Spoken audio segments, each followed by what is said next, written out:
Late spring in Pennsylvania is sometimes hard to predict. April this year was unusually rainy and warm. I usually have to mow the lawn for the first time in early to mid-May, but not this year. At least it's not snowing. Last year at this time, we had a blizzard and 6 inches of snow fell. I think having to mow the lawn early is worth the cost of avoiding snow, and since tax season is over, it was great to be outside in the sunshine. My house has an interesting feature. The backyard slopes downward a lot, leading to a small creek and woods behind us. When the house was built, the front of the house was leveled off the road with fill. This meant a sharp slope on about half of the side of the house. Thus, the basement, which was completely enclosed in the front, ended up open in the back. This allowed me to install a bifold service door so I could get my lawnmower and other lawn stuff in there, rather than cluttering up the garage. It was one of my favorite features of the house. Hey, man. I got the lawnmower done and everything fell into place. I'm allergic to grass, so I couldn't wait to go upstairs and take a shower. I was just about to get to the stairs when I heard my wife's voice. I had seen her friend's car when I was cutting the grass in front of the house, so I wasn't surprised to hear voices. But then I heard what was being said, and it made my hand pause as I reached for the doorknob. I should probably start by introducing myself. My name is Robert Crane. I preferred to be addressed by my first name, Bob, but in high school they started calling me Hogan, in honor of the actor Robert Crane who played the lead role in Hogan's Heroes. I didn't mind, but the show was taken off the air before I was born and is no longer considered a pop culture benchmark. I graduated from the University of Pennsylvania with an accounting degree, still bearing the last name Hogan. I earned my CPA degree in minimal time after graduation and now work for a large firm in Philadelphia as a team leader doing audits and the like. It's not the most exciting position, but it pays very well, and I've been able to see the inner workings of many companies. I have a special gift for forensic analytics, building financial trails to investigate things like fraud and money laundering. I'm starting to be seen as an expert and have even been asked to consult for the FBI on 2 cases. When we met at the beginning of freshman year, my wife Kelly was double majoring in political science and business and was planning to pursue a law degree. I was sitting waiting for the first day of class when she walked in. Kelly had a tall, slender figure like a ballerina, only with slightly larger breasts. Her long strawberry blonde hair was scattered over her bare shoulders, creating a beautiful sight. She wore a beautiful sundress with sandals that emphasized her delightful legs, smooth and firm. The mixture of innocence and sexuality was too much. I was seized with instant lust. Unfortunately, Kelly wasn't sitting next to me, nor was she in the group project. It took me 4 weeks to approach her and melt the ice. I made a silly joke and she laughed. It wasn't a graceful giggle, but a full-blown laugh. We started talking and I asked if she wanted to grab coffee after class. "I've been waiting 4 weeks for your question," she replied with a smile. For the last 2 years of college, we were rarely apart. Our parents weren't too pleased, but in our senior year we moved to live together. But they saw how devoted we were to each other and soon got over it. I didn't see how things could get any better. But it did. I graduated and immediately got a job at one of the big accounting firms in Philadelphia. I was making stupid money for a 22-year-old young man who had recently graduated. Kelly was accepted to the University of Pennsylvania Law School, and we continued to live in our student apartment. My company offered to pay for my MBA, so I took classes as well. I rode SEPTA to work every day, so I didn't need a car, and that kept costs down. 3 years later, Kelly graduated, and I proposed to her during a celebratory dinner at Morton's Steakhouse in Rittenhouse Square. 6 months later, we were married. Kelly got a job as a deputy district attorney in the Bucks County District Attorney's Office, which is north of Philadelphia. We decided to buy a house in Doylestown, where the courthouse was located. The regional rail line ended there, so I could take the train to work every day. It was an 80-minute drive one way, but it was better than taking the Schuylkill Expressway, aka the Schuylkill Expressway, or I-95. Kelly and her mother found a house. It was a great starter home with 3 bedrooms. One of the bedrooms was set up as an office with 2 desks. I sometimes worked from home and Kelly needed her own space for legal work. Another bedroom served as a guest room, and of course the last room was the master bedroom. Plus it was close to her parents' house. Kelly convinced me that it would be a built-in nanny when we had kids. I was an only child and had always wanted siblings. Kelly and I started talking about kids back in freshman year and decided to wait until Kelly was settled in her career before we started trying. But now we've reached that point, and 2 days ago we decided to stop taking Kelly's birth control and start trying for a baby. I was happier than I had ever been before. And then what I heard made my hand linger on the doorknob. Hogan and I have decided it's time for me to get pregnant, Kelly excitedly announced. This excited her friend, Olivia Watkins. Both women made the same high-pitched sound that made me think of whales accidentally beached on the Jersey Shore and try to reach for them. Standing on the stairs, I grinned at their excitement, which matched my own at becoming a father. I reached for my pen again when I heard a question that wiped the smirk off my face and the happiness off myself. That's wonderful, Kel, Olivia said. But what are you going to do about Paul? Paul? Shh. Kelly pulled her friend to her side. Hogan's outside mowing the lawn. There was a pause, and I could see her looking around, waiting for me to appear. Then she spoke again. I already told Paul I was ending the affair. He was fine with it. With Grossman leaving his Senate post, Paul thinks he has a real chance. Getting caught having an affair with a married staffer would be very ugly. So simple. 3 sentences shattered my world. Paul Evans was Kelly's boss in the DA's office. He was a widower in his early 40s. His wife Ann had died of breast cancer, and he was left a single father with their daughter Barbara. Paul was a real political animal, and Kelly enjoyed telling me stories about his maneuvering within his party to run for higher office. I guess I had just found out how my wife had access to all this underground information. Really? Olivia said. Just going cold turkey? You've been hot and heavy for 6 months, and you're just going to give up the stud muffin? The teasing doubt in her voice made me want to rip Olivia's head off. She was a classmate at Penn, and I knew her before Kelly. I knew Kelly and Olivia were best friends now, but I always assumed she was my friend too. I guess I was wrong. Stop it, protested Kelly, giggling. You're so bad.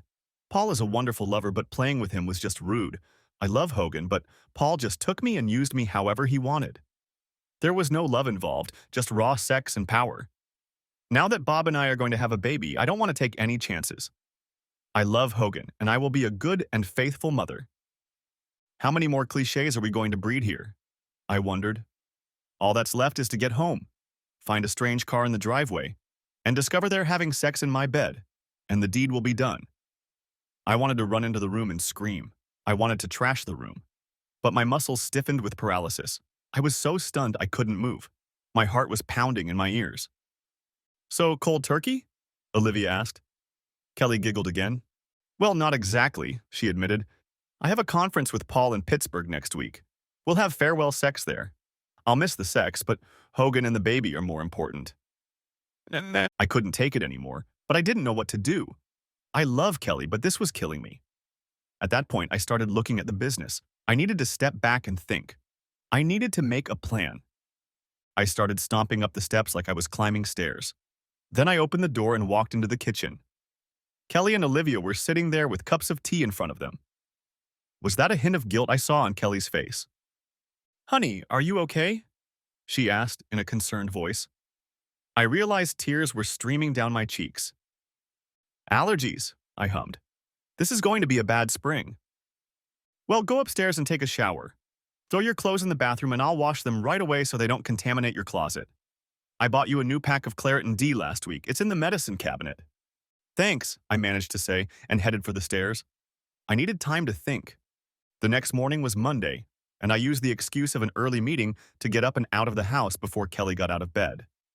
The night before, I had used my allergies as an excuse to go to bed early because my emotions were running high. Sitting on the train, I thought again about what I had heard. On one hand, my wife was unfaithful, but in the end it was a purely sexual affair to stay with me and bear me a child. Some would say that I should leave it at that and be happy that my wife is back in the marriage, planning to be a good wife and mother. However, there is a voice in my head that says that if she did it once, what's to stop her from doing it again in the future? 10 years from now, when the kids are in school, won't she have another just sexy affair? And then there's the divorce with the kids, in which Kelly will likely get the kids and I'll get impressive alimony and maintenance. As an accountant and business analyst, I had to think in terms of risk and reward. I found myself doing the same here. It came down to the fact that my trust in my wife was completely undermined. The just sex excuse overlooks what is really important in these cases. It is a complete lack of respect for the partner. The cheater knows they are doing wrong and hurting the other person. Otherwise, they would be doing it openly, and I would have known about it from the beginning. Don't get me wrong, I don't think I would have ever put up with her sleeping with Dawn, but at least if she had talked to me about it, at least some respect would have been shown. Kelly's behavior proved to me how much respect she had for me. I worked all day, but part of my brain was focused on what I had to do. I had no proof other than an overheard conversation. I hadn't even noticed any change in the last 6 months while the affair lasted. A direct confrontation without evidence would be a big risk with little chance of reward. Kelly will deny it. Paul Evans would deny it. Taking the case through the courts would be financial suicide, since every judge, politician, and lawyer in the surrounding counties knew Evans. I would be buried to keep his name clean. I considered just leaving and starting over somewhere else. It was tempting, but the house would be like an anchor around my neck. Kelly couldn't afford it on her paycheck alone, and we had almost no equity. She'd have to sell it almost immediately to avoid foreclosure, and with the current state of the market, that was unlikely. It would have ruined both my credit history and hers. Being a CPA with a bad credit history is not a good decision when looking for a new position. How can someone trust you with someone else's money when you clearly don't know how to handle your own? I needed proof before I could do anything about it. I got it, but from the most unlikely source. 3 days later, I hung on, but I still hadn't found any evidence to back up what I'd heard. Her personal laptop was clean. No secret email accounts were found. No sexy lingerie hidden in a box in the depths of her closet. No receipts from places she wasn't authorized to go. Absolutely nothing. Then Kelly called me at work and told me we were invited to a political statement party at Paul Evans' house on Friday night. I assumed it was his high-profile announcement that he was running for the U.S. Senate. I had thoughts of a loud statement, but I still had no proof, darn it. We arrived just in time for the start of the gala.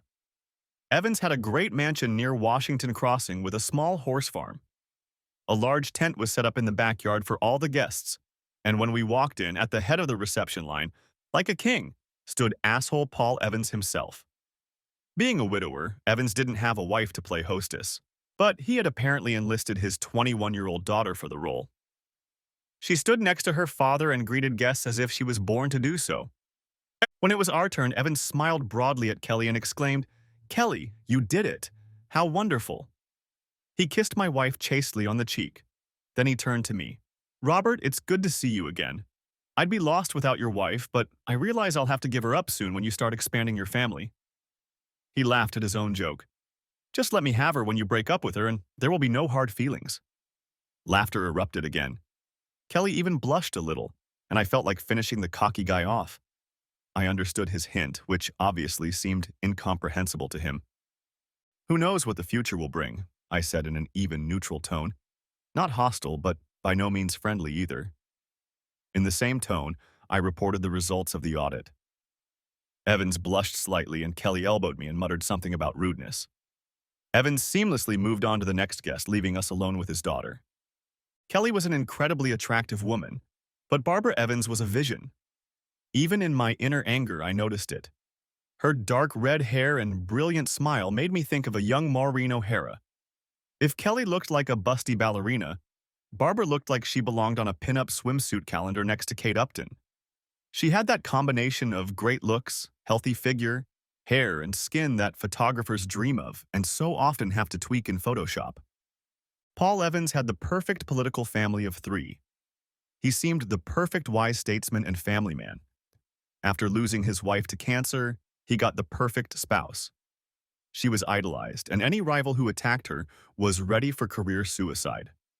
Barbara was a princess, prom queen, graduate of the University of Pennsylvania with a degree in business and law, former gymnast, and now a member of the University of Pennsylvania cheerleading squad.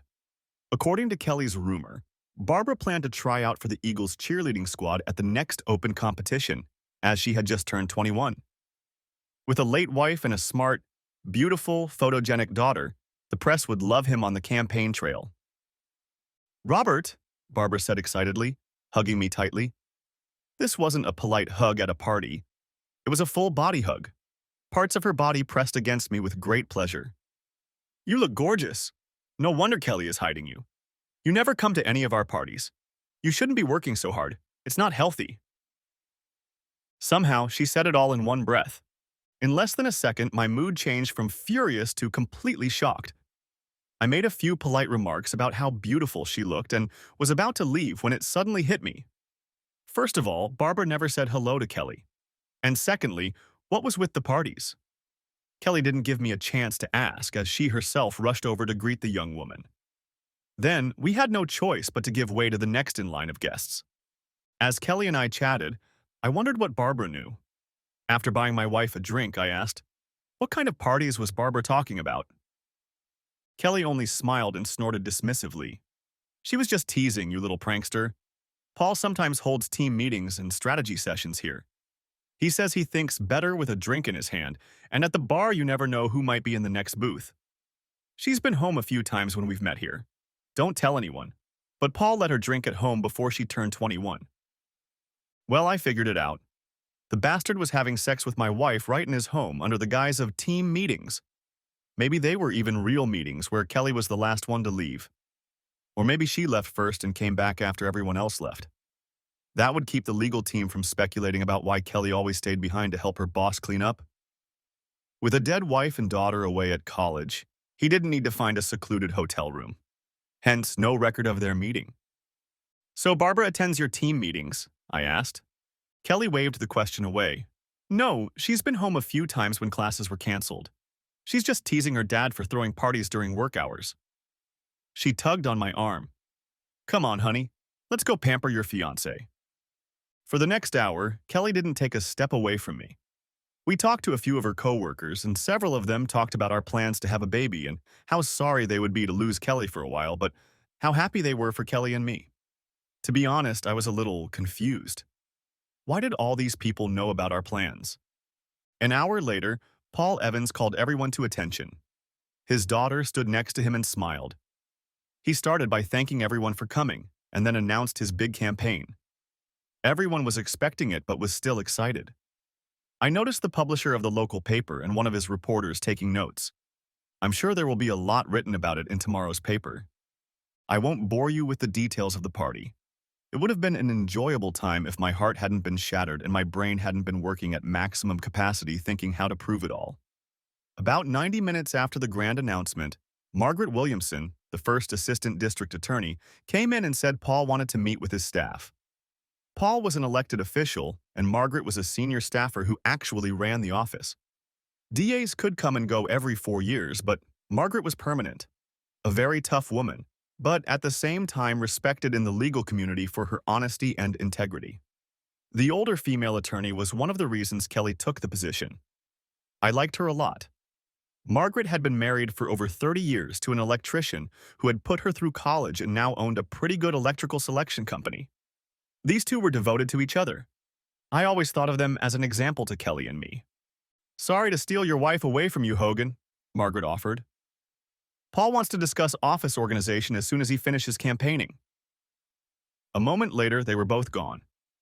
I stepped away from the small cluster of spouses left behind after the meeting and headed to the other side of the large pool across from the patio where the party was being held. There was a wicker swing chair hanging from chains. It was in the shade so people could see me if they looked closely, but I wasn't conspicuous. In other words, it was the perfect place to gather my thoughts. I had been sitting for less than 5 minutes when a voice invaded my solitude. "So this is where you're hiding," the voice purred. I looked up as Barbara lowered herself onto the wicker swing next to me. She had arranged herself so that she was sitting facing me without saying a word. The little black dress skimmed her tanned thighs, clinging to her body, hinting at what was underneath, but revealing nothing. Seductive, yet innocent at the same time. It spoke volumes about my state of mind that I noted it almost academically. "You look like a man who has the weight of the world on his shoulders," she commented. I didn't really feel like talking about it with the daughter of my wife's lover, no matter how sexy she was. "We've been very busy at the office. There are a lot of inspections going on," I said to end the conversation. "Really?" asked Barbara in an interested tone. I just finished my last accounting class in school. In several classes, we talked about the application of forensic accounting to law enforcement. I found it very fascinating. Even in my grief, this surprised me. Really? I asked in an incredulous tone. Well, it's not sexual or anything like that, but it's really detective work to pick out all the right bits of information from a mass of other facts and put them together to get a clear picture. Plus, since some people are trying to hide this information, it gets even more complicated. Most people look at it differently, I admitted. Barbara began to elaborate on what she had learned in the class and why she had enjoyed it so much. I have to say that I was impressed. I had people interning at the firm who couldn't speak so well on the subject. As I focused on her words, I dismissed both her looks and, more importantly, the rage boiling inside me. I felt myself sinking into my role as a mentor. It helped me take my mind off the emotional turmoil a bit. You really enjoyed the class, I remarked. You seem to have internalized the topic very well. Barbara blushed at my praise. For a moment, I saw a sweet girl who was genuinely touched by my praise. Actually, I was thinking about joining the FBI when I graduate from high school. Dad wants me to become a prosecutor or go to work at one of his friend's law firms. I don't think that's what I want to do. You should follow your own dreams, not your father's. It was honest advice, not that I was opposed to ruining the jerk's plans. I've done a little work with the FBI when audits turned up something criminal, sharp people. Before Barbara could respond, Kelly stepped out of the shadows. So that's where you disappeared to. You didn't do anything inappropriate? She asked in a teasing tone. Barbara turned to face my wife and smiled radiantly. We were just talking about Bob's work. We were just discussing it in class. I wanted to get an expert's opinion. Well, Hogan is one, Kelly said in a proud tone. I looked at one of his audit reports where an employee was embezzling money using his boss's login. Hogan caught on that some of the transfers were happening when the guy was on a business trip, but the login was from the corporate office. Most of us would have stopped when we recognized the boss. Hogan kept digging. I could have gotten a conviction against that employee the first day out of law school. Hogan left the prosecutor's office no chance of success. Kelly looked at me with pride on her face as she told me this little story. It embarrassed the hell out of me. How could she be proud of me and claim to love me while being in a 6-month relationship with her damn boss? A shadow of confusion must have flashed across my face because Kelly asked, "What's wrong, honey?" "Nothing," I replied. "Just thinking about a problem." "Well, stop it. It's a party," Kelly admonished. She struggled to catch her breath and said, "Hogan, you'll never be able to guess what an opportunity this is for me. Paul and Margaret want me to take over the administrative work since I plan to go on maternity leave as soon as you finish your job. That way, when I leave, there will be no work left to do. I will be working directly for Margaret." My heart sank at the thought of Kelly being away from that bastard Paul. My hopes were dashed in a second. "I'll have to travel occasionally," Kelly continued. "I'll be delivering important papers to Paul during the campaign, so I won't be involved in his campaign, but I'll get to see some behind-the-scenes action. It's going to be a lot of fun." I felt my heart break again. I know I'd heard Kelly say she planned to end the affair so we could have a baby, but I could easily imagine her rekindling the affair in anticipation of joining the campaign. And if she gets pregnant, who's to say the baby will be mine? The gender is about my height and skin color. Without a DNA test, that would be very difficult to determine. My anger started to rise, but I held it back. Now was not the time. Barbara started talking to Kelly about her new position and the campaign. Soon, they were engrossed in conversation and I was forgotten. I took this opportunity to pull myself together. After tonight, I would start planning. I needed to counter Paul's political power somehow, but frankly, I had no idea how to do it. The answer came to my office 2 days later. "Your appointment is scheduled for 4 o'clock, the receptionist informed me through the open door. We're not allowed to call them secretaries anymore. I looked at my Outlook calendar and didn't see anything scheduled there. Before I could respond, Barbara Evans, walked in. "Hi, Hogan," she said hello as she entered the house. Her long, dark red hair flowed down over her shoulders. She wore a light sundress showing off her gorgeous legs and sandals with straps that encircled her legs almost to her knees. Her breasts were modestly covered, no cleavage was visible, but the material pressed against her chest suggestive. 2 thin straps supported the dress, leaving her arms exposed. I watched confused as she entered. I hope you don't mind, Barbara began. She closed my office door behind her. I told Mary we had an appointment to discuss my career and how Kelly works for my father. I politely rose from my chair. I'm glad to see you. I was just working on some reports. I gestured for her to take one of the chairs in front of my desk. When she was seated, I sat down. What did you want to talk about? The happy face suddenly disappeared from Barbara's face. I think you know, Bob. I saw it in your face when you were talking to my bastard father. I'm so sorry he destroyed such a good guy. I was stunned. This was not what I had expected. What are you talking about? I asked cautiously. Barbara grimaced. About that asshole known as my father having an affair with your wife? I leaned back in my chair at the fact that it was said so bluntly. Did you just find out? Barbara asked softly. I nodded. I'm very sorry. When did you find out? I asked. About 3 months ago, Barbara admitted. I don't know when it started, but I found out in February. I came home early one Friday and we were having one of their meetings at our house. I had a late lunch with a high school friend, so I just ran in there to drop off my stuff, say hello, and leave. Dad asked when I'd be home, and I said after dinner.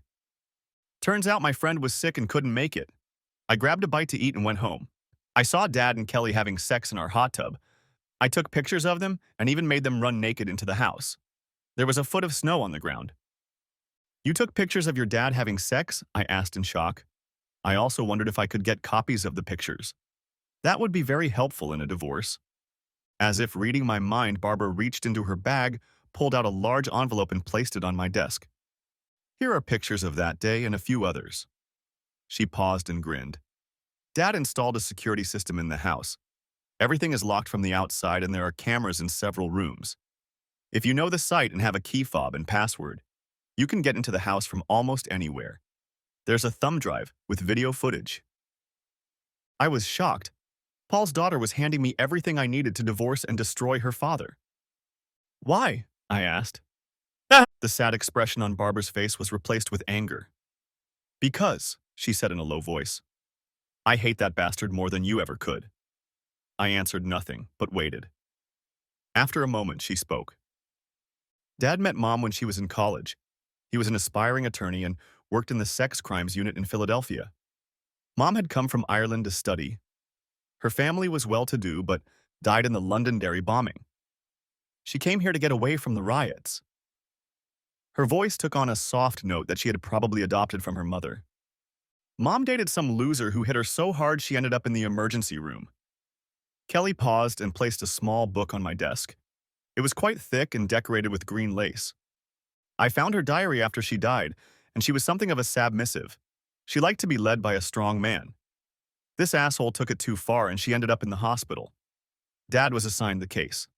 They met, the asshole went to jail, and a year later they were married. Dad was always ambitious. He got a smart, beautiful woman with an exotic accent. Mom got a strong man who would protect her. I came along a few years later. Dad wanted me to do gymnastics. He thought his daughter's performance in the Olympics would do wonders for his political career. Do you know how most gymnasts' careers end? I shook my head and said, I never thought of that. Barbara smiled. They call it the 3 Bs, tits, asses, and boys. I got the first one. I was told to do cheerleading and be an all-American girl. I didn't mind, as I loved performing, but by the time I was 16, I realized I was just a prop for my father's ambitions. Mom knew about it almost from the beginning. Dad had been having affairs almost from the moment they were married. Mom knew and begged him to stop, but she was too weak to do anything about it. She felt trapped. She was a staunch Catholic, so divorce was out of the question. Barbara paused for a moment, and I let her gather her thoughts. After a moment, she continued.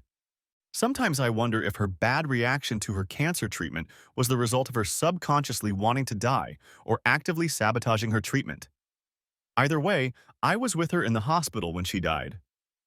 The official story is that my father was in court seeking a murder charge. He got the doctor to change the time of death. He was actually doing it with his help in her apartment to celebrate. He just displayed his mom as a trophy, and the press loved the story of how they met. Heroic prosecutor goes to rescue a battered woman.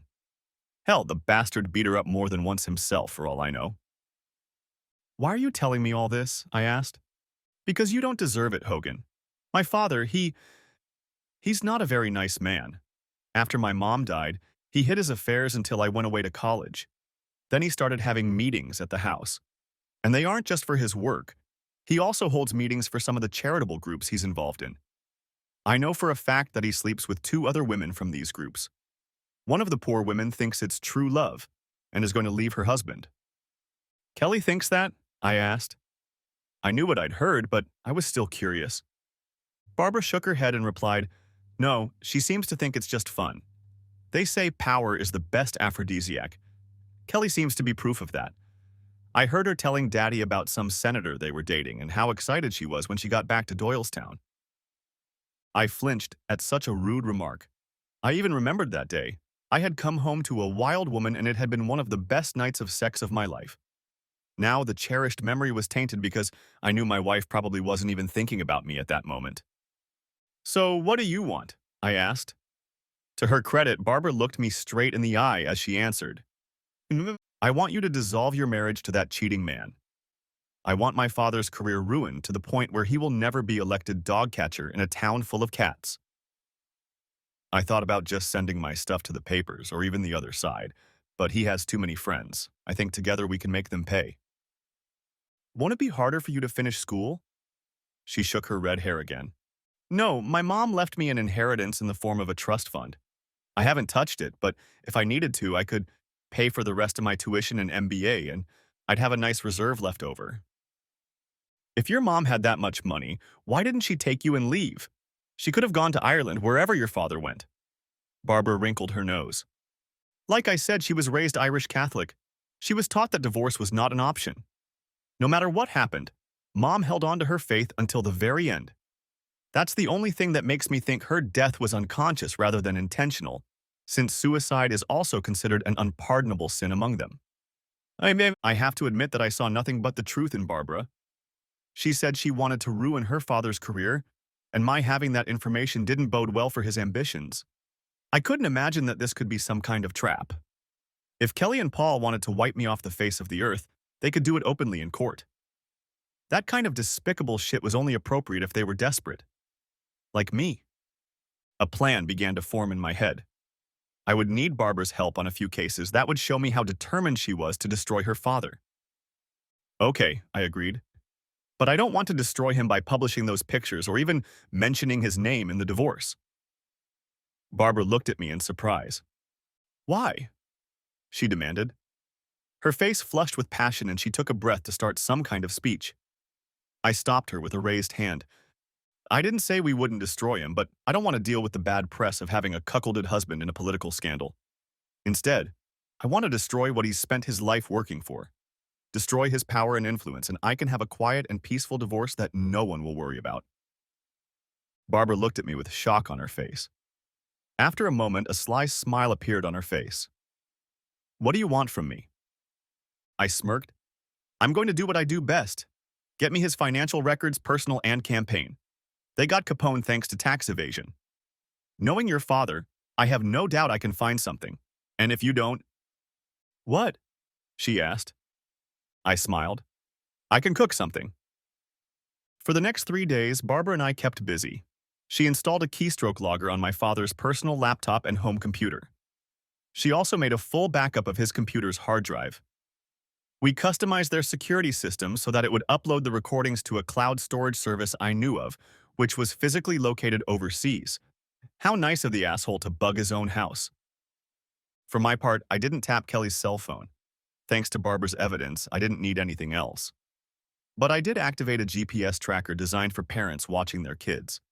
It basically used cell towers for location, unless I sent a command to activate the GPS. I just didn't want him to catch me at home when I was busy working. I faked a groin injury the day after Barbara first came to see me. It gave me an excuse not to have sex with my wife. I never thought I would have to make up an excuse not to have sex with my beloved wife.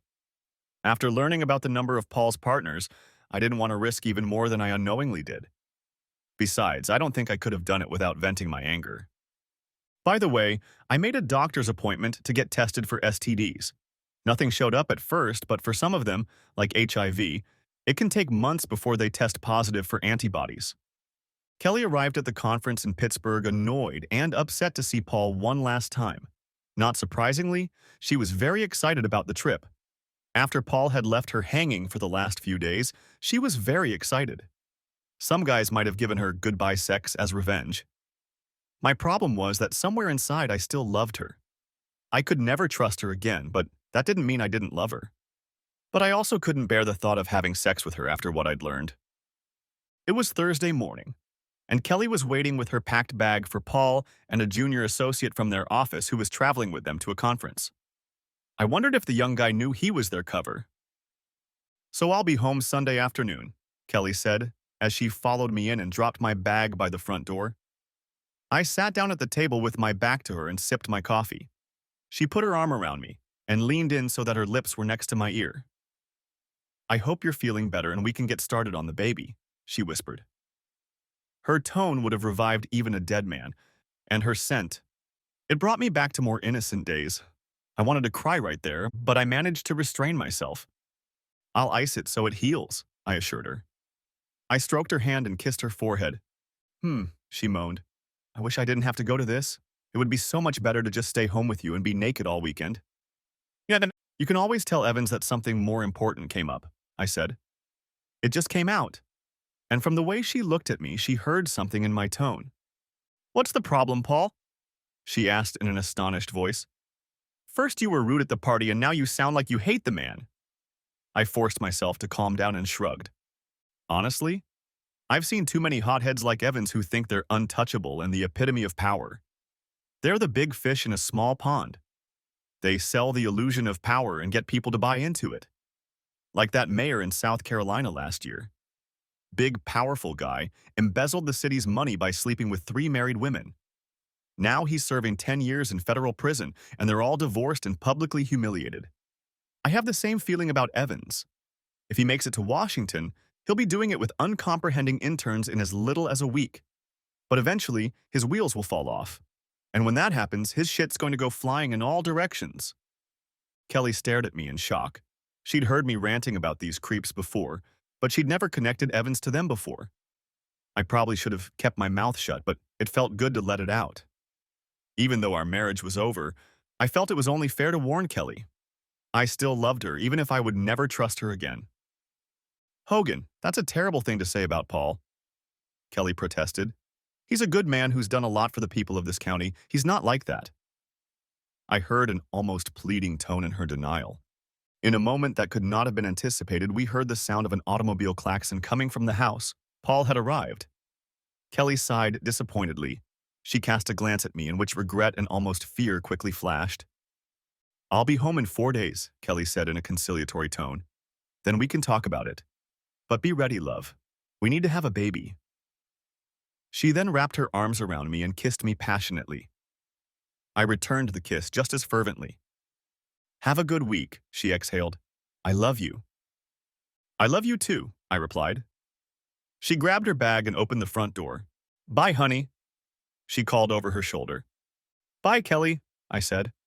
Then I closed the door. 30 minutes later, I boarded the train and headed into town. Barbara and I had an appointment at the FBI. It turned out I didn't have to get any evidence. I would rate Paul Evans' embezzlement abilities as moderately intelligent. Barbara and I met at her off-campus apartment to go over the documents she pulled from his computer. Pretty standard procedure. By my calculations, he had about $2 million stashed away in an offshore account. At least that's how much he transferred into it, but I can't be sure it's still there because those records weren't included. Most of this money came from various small donors who wouldn't raise suspicion with the IRS, but why were people from other states donating to the DA's campaign? I was able to trace some of them to defendants whose cases had been dismissed or plea bargains with unusually lenient sentences. It was Barbara who discovered the biggest bombshell. Turns out she wasn't an only child. Evans knocked up 2 other women during this time. One of them was born 3 years before his wife died. The mother was one of his female co-workers at the time. The 3rd child was born 8 months after his wife's death to an 18-year-old female volunteer at the hospital where his wife was treated. Evans transferred $2,000 a month from campaign contributions to each woman as poll research consultants. Barbara nearly trashed her own apartment in anger. That red hair really is a warning. By the time Kelly and Paul left, we had already figured out everything in Paul's notes. There were still questions, but we didn't have enough resources to get to the information. So I wrote down all the findings and set up a meeting with a senior FBI agent I worked with in the Philadelphia office.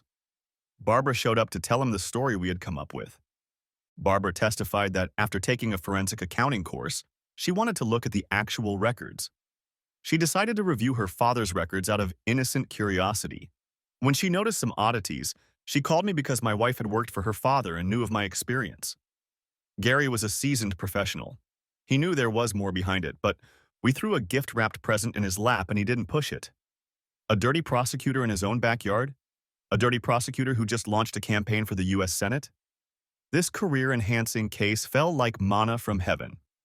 We caught a cab to Barbara's apartment since she had a late class, and I walked to the 30th Street station to catch the train home. I was already thinking about packing up and leaving when Kelly got home. Gary promised to expedite the case and at least subpoena Evans' records by Wednesday. It was unlikely that word of the investigation would spread before then. That bastard will realize how illusory his power is when all the rats abandon his ship. Kelly called me on the train ride home. She said she called early because they were going to some big dinner and it would be very late before she got back to her room. I had no doubt she wasn't going to stay in her room tonight. I made a few vague remarks saying it was fine. She caught my distracted tone and asked what was wrong. I just had a meeting with FBI agents on a case, I replied. I'm on the train, plus the investigation is still ongoing, so I can't talk about it. All of this was the absolute truth. It sounds like you've really been hurt, Kelly said, her tone concerned. Yes, this story is going to be horrible. When the whole story leaks out, it'll probably make national news. Really? Kelly asked, looking a little intrigued. Can't you give me a little hint? I couldn't resist. Criminal politician, bribes, money laundering, sex, adultery, kids, typical summer romance. Anyone I know? I grimaced. I've already said too much. If I say anything else, the Bureau will shut me down. Oh, you're no fun to be with, pouted Kelly. Don't worry, honey. Your secret is safe with me. We said our goodbyes and she left. As I walked into the house, it hit me. My marriage was over. We had dated and been married. We had been together for 10 years. I never expected to be single again, but that's what I was facing now. I ended up just sitting on the couch and waiting for the sun to set. I just sat there and watched. I felt like I was watching my life disappear over the horizon. I was just watching. It was many hours after sunset before I stirred again. It was Saturday afternoon when I came out of a fit of self-pity. I'm not saying I didn't deserve an indulgence, but I knew I needed to shake things up. Ironically, I was mowing the lawn again when I saw a BMW convertible pull into my driveway. I stopped the mower and watched Barbara get out of the car. The first thing I saw was her long, pale legs sticking out of the driver's side. She was again wearing sandals with thin laces wrapped around her calves. They always made me think of the ancient Greeks. As she stood, I could see her sculpted legs tense up, which spoke of the strength hidden beneath her firm flesh. In keeping with the Greek trend, she was wearing a sheer white toga-like dress that reached to mid-thigh, but with 2 inches of lace underneath, allowing a few tantalizing glimpses of her upper thighs. The dress was of a light silky material that hugged her curves and was translucent. Her firm breasts were supported by a bikini that was visible through the dress. There was nothing on her arms but light freckles dotting the skin on the tops of her arms and shoulders. The dress was slipped over only one shoulder, leaving the other shoulder bare. Her long red hair came down in waves over those same shoulders. However, it was her gray-green eyes and smile that caught my attention as she approached me. I turned off the engine and saluted her. Well, you look better than I expected, Barbara said. I half expected I'd have to pull you out of a bottle or slide you down a ledge. I snorted. I'd thought a lot about both options last night. It had to be done, I said. Besides, it keeps me busy. Not seeing a lawyer?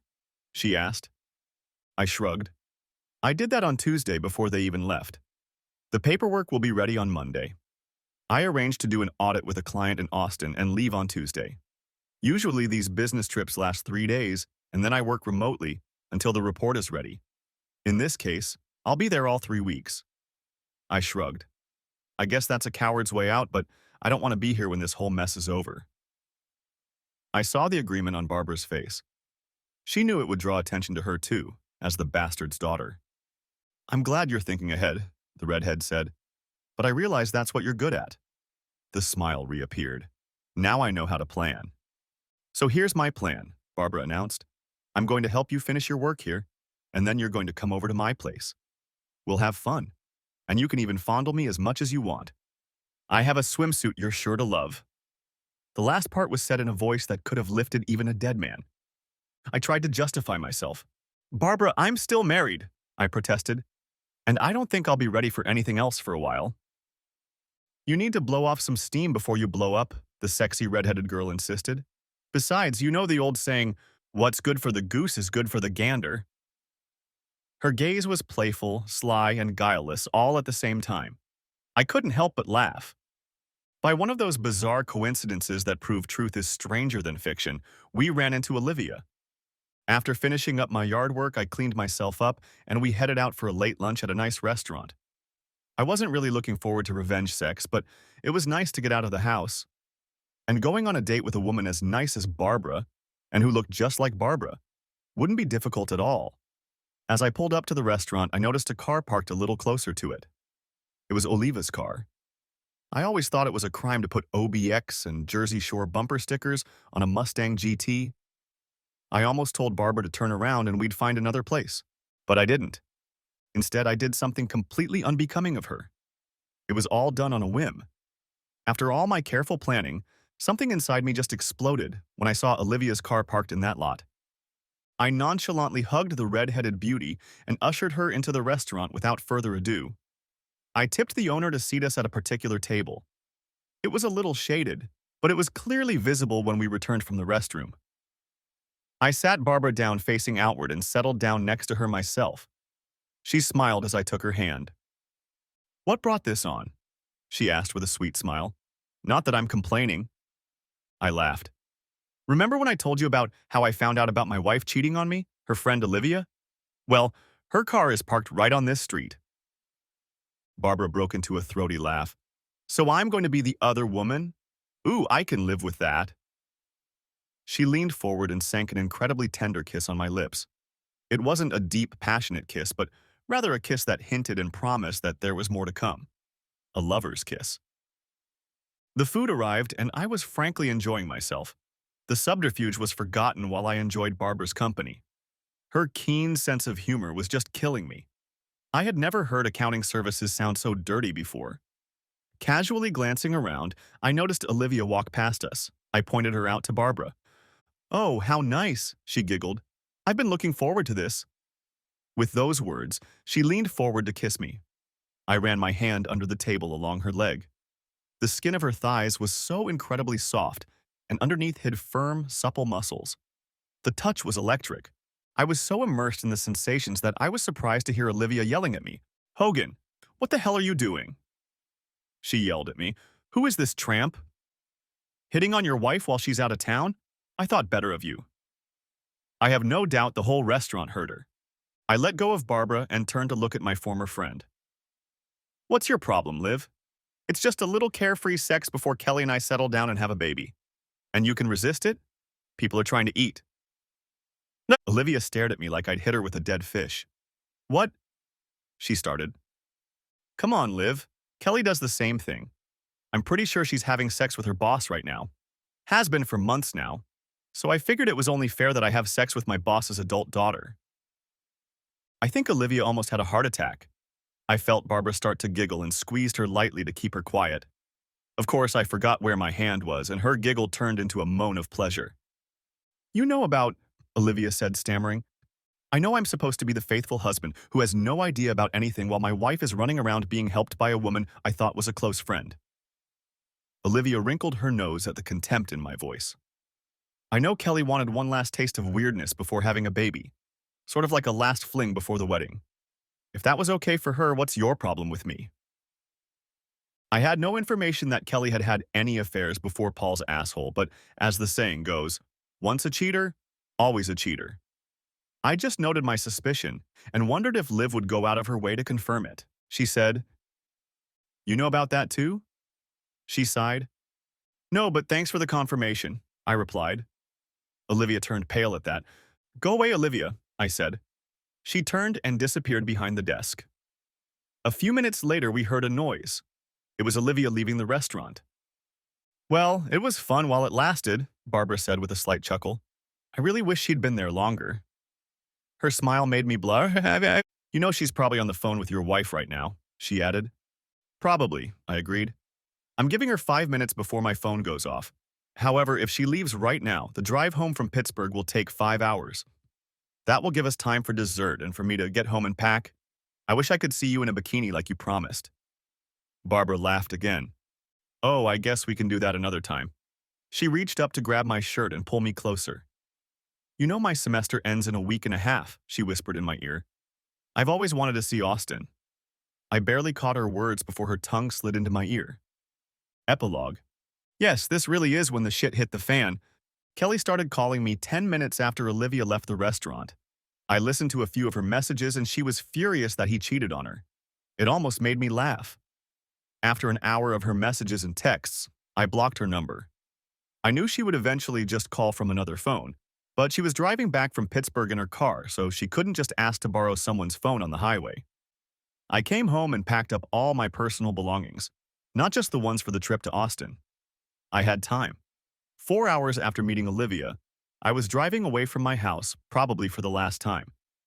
I checked into a hotel near the Philadelphia airport, putting most of my things in storage until I found a place to stay. I talked to Barbara a few times on the phone. She had gone to a friend's house since her father was now leaving furious messages on her phone. I rescheduled my flight to Austin for the day and left Monday morning. Kelly managed to call my phone several times from other numbers. Now it was tearful rants about how I could do this to her, why I ruined her career, etc., etc., etc. Apparently, Olivia's initial outrage got the attention of a lot of people. Then someone posted a pretty accurate account on their blog and called Barbara and I players. My comment about Kelly dating Paul was also published along with the fact that they were together in Pittsburgh over the weekend. This caused quite a stir in county political circles and at the courthouse. For the rest of the week, I avoided most news from Philadelphia. It wasn't until Friday that I received an email that told me what was happening in Doylestown. Surprisingly, it was from Margaret, a senior manager in the DA's office. The elderly attorney was apologizing for everything that had happened. She knew that Paul had been seeing two women outside the office, but knew nothing about Kelly's involvement. She also welcomed the fact that I had used the law against the attorney in retaliation. According to Margaret, that week in DA Buck's office was eventful. On Monday morning, Paul was in the office trying to deal with the fallout and denying any inappropriate behavior on his part. So, "It was just my daughter rebelling under the influence of a cheating husband," is how he tried to present the story. On Tuesday, Kelly was served with divorce papers for adultery. The envelope contained photos, DVDs, and a letter from me. To Kelly's scream of horror as she read my note, Margaret and two others ran into the office. Kelly collapsed in her chair in shock, and Margaret noticed the photos scattered across the desk. In the letter, I informed Kelly that I wasn't having an affair, but I hoped that she now understood how I felt about her and this jerk. I told her I couldn't be married to someone I didn't trust, especially now that I found out she'd already cheated. On Tuesday, there wasn't much work to do at the DA's office.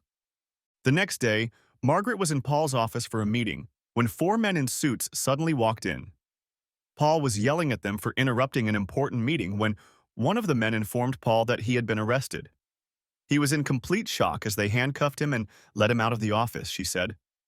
They walked him right through the front door of the courthouse and let the reporters through, who had somehow been alerted. I owe Gary a few beers for that. At the end of the letter, Margaret apologized for allowing them to behave in her office. She also asked me to let her know if I needed anything, as I did not deserve this behavior. I'm sure part of her letter had to do with damage control, but mostly I think Margaret was the moral and professional person I always thought she was. Now all my plans for a quiet divorce have gone to hell because of my own stupid, impulsive antics with Olivia at that restaurant.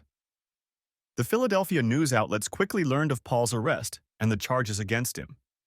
As I told Kelly, the story had all the hallmarks of a summer romance: sex, betrayal, revenge, and too much angst.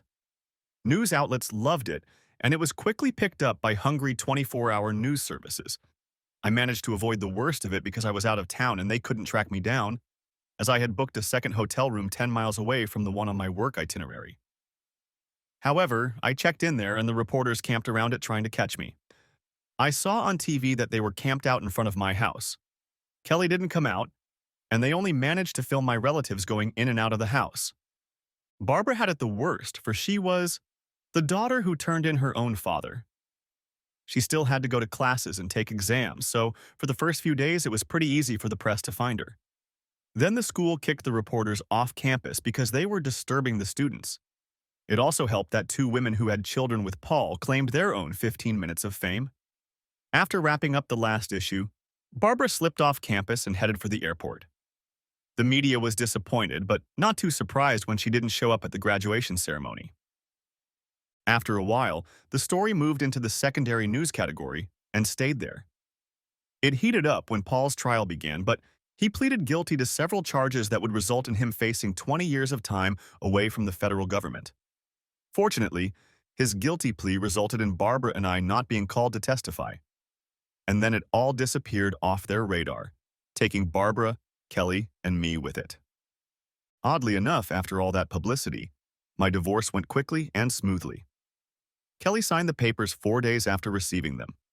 I received a letter apologizing for what she had done to me and to us.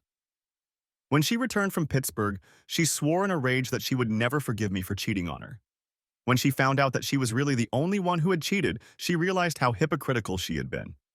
She accepted my offer of a 50-50th split and asked that at some point, when things weren't so hard, I agree to meet with her so she could apologize in person.